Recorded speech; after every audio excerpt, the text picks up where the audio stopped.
Te kuma fi tip kana kada English coaching. Shwa pangina sedang aku tip ba fi puli kelas I. Nga kelas 7 sa. Nga kelas 5 sir. Nga kelas 3 sir. Nga kelas 6 sir. Te aba kumta fi nang ne benya keren ne benya puli pareng. Nang sa. Nga sir.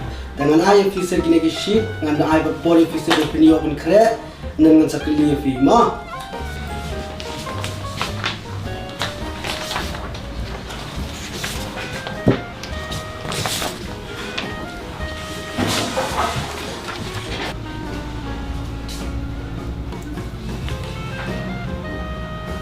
Mafi, pulih ketuk ke betong tu nombor 2. Pulih tu nombor 2. Thire, are, sate, litite. How to pulih biang? Thire, are, sate, lite. Pulih pareng kumta. Ta shong shua pita. Mafi, pulih number 1. Pulih number 1 Mafi. Ta sir. Where are you? Pulih. Where are you? Kedan sa bakum kataru. Kadang boleh sir, baik tu. Itu. Kumta biya pulih pareng. Kata biya official class 5. Betul sir. Mafi, yang Mafi ngadian.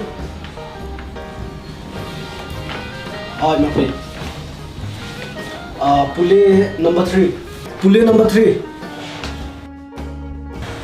Mure sore mure pan. Pura number lain ya? Hot kin number lai. Sore more sore mure pan. Mure sore mure pan. Ne fi pulih. Sheffield school ko. Sir, dine email skenyi ba I certificate kelas sige nga. Tekamut borok at fisir fidik nas ko jong ini ikom. Hai. Ikono hikay, handray tambang asyarap hikay pareng ya ki. Mdere fini pulih kum taap ngan hikai mga kum no fini pulih. Number 2 kum mga ngi fi kadai there are satellite. Kanlong kum ne pet.